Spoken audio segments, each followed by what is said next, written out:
हरे कृष्ण नमस्कार बंधुरा गोपालेर रान्नाघरे आमी रूपा। देखो एखाने आमी एकटा नियेछि बाँधाकपि। बाँधाकपि दिए दारुण स्वादेर एकटी रेसिपि आज बानाबो। चलो देखे निई केमन स्वादेर এই রেসিপিটি বানানো যায়। দেখো এখানে লম্বা লম্বা করে বাঁধাকপিগুলো বানিয়ে নিয়েছি আর একটা সুতো দিয়ে বাঁধাকপিগুলো বেঁধে নিয়েছি যাতে ছাড়িয়ে না যায়।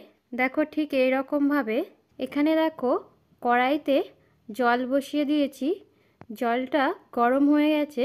এবার আমি বাঁধাকপির টুকরোগুলো জলের মধ্যে দিয়ে দেব।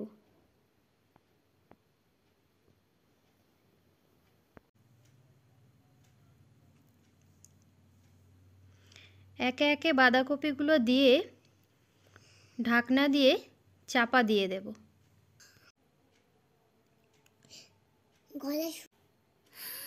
দেখো ওদিকে সেদ্ধ হতে থাকুক, এদিকে আমি মশলাটা রেডি করে নেব। নিয়ে নিচ্ছি দুখানা টমেটো আর নিয়ে নিচ্ছি আদা কাঁচা লঙ্কা, এগুলোকে আমি একটু পেস্ট করে নিলাম। এর মধ্যে দিয়ে দিলাম জিরে গুঁড়ো, দিয়ে দিচ্ছি কাশ্মীরি লাল লঙ্কা গুঁড়ো। দেখো এদিকে একটু দেখে নেব বাঁধাকপিটা কেমন সেদ্ধ হয়েছে।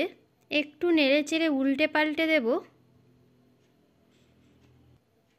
এবার ঢাকনাটা দিয়ে আবার একটু চাপা দিয়ে দিলাম যাতে পুরোপুরি ভালোভাবে সেদ্ধ হয়ে যায়। দেখো ঢাকনাটা খুলে নিয়েছি, ভালোভাবে সেদ্ধ হয়ে গেছে।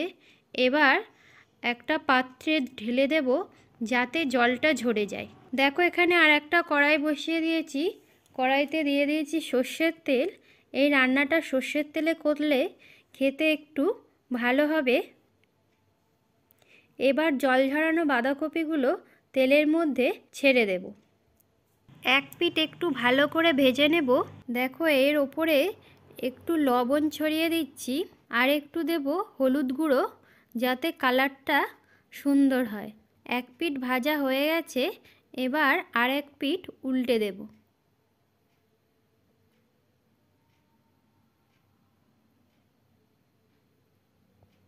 দেখো মোটামুটি দু পিঠই ভাজা হয়ে গেছে। এবার একটা পাত্রে ভাজা বাঁধাকপিগুলো তুলে নেব। এই তেলে এবার আমি দিয়ে দিচ্ছি দুটো শুকনো লঙ্কা, দিয়ে দিচ্ছি 5 ফোড়ন আর দিয়ে দেব একটু গোটা জিরে। এবার ফোড়নটাকে একটু নেড়েচেড়ে ভালো করে ভেজে নেব। যে মশলাটা রেডি করে রেখেছিলাম এবার ফোড়নের মধ্যে মশলাটা দিয়ে দেব। নেড়েচেড়ে ভালো করে মশলাটাকে মিশিয়ে নেব। একটু জল দিয়ে দিলাম মশলার সঙ্গে যাতে মশলাটা পুড়ে না যায়। দেখো মশলাটা অনেকটা হয়ে এসেছে। এবার এর মধ্যে দিয়ে দিচ্ছি হলুদ গুঁড়ো, দিয়ে দেব লবণ, দিয়ে দিচ্ছি চিনি। এবার নেড়েচেড়ে ভালো করে সব কিছু একসঙ্গে মিশিয়ে নেব। দেখো মশলাটা ভালোভাবে কষানো হয়ে গেছে। এবার এর মধ্যে দিয়ে দিচ্ছি একটু মটরশুঁটি। মটরশুঁটিগুলো দিয়ে আর একটু নেড়েচেড়ে ভেজে নেব। পুরোপুরি মশলাটা আমার রেডি হয়ে গেছে। এবার বাঁধাকপির টুকরোগুলো মশলার মধ্যে দিয়ে দেব।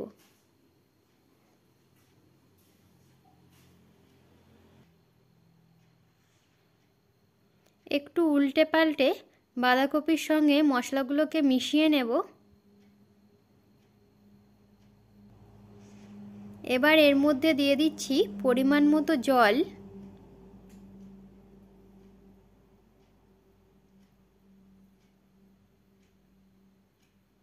জল দিয়ে ভালো করে মিশিয়ে নিচ্ছি।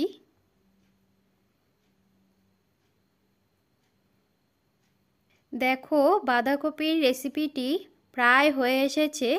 এবার এর মধ্যে দিয়ে দেব একটু কেশরি মেথি।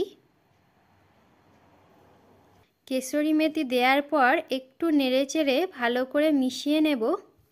রেডি হয়ে গেছে বাঁধাকপির এই নতুন একটি রেসিপি ভালো লাগলে লাইক কমেন্ট শেয়ার করতে ভুলবেন না। হরে কৃষ্ণা।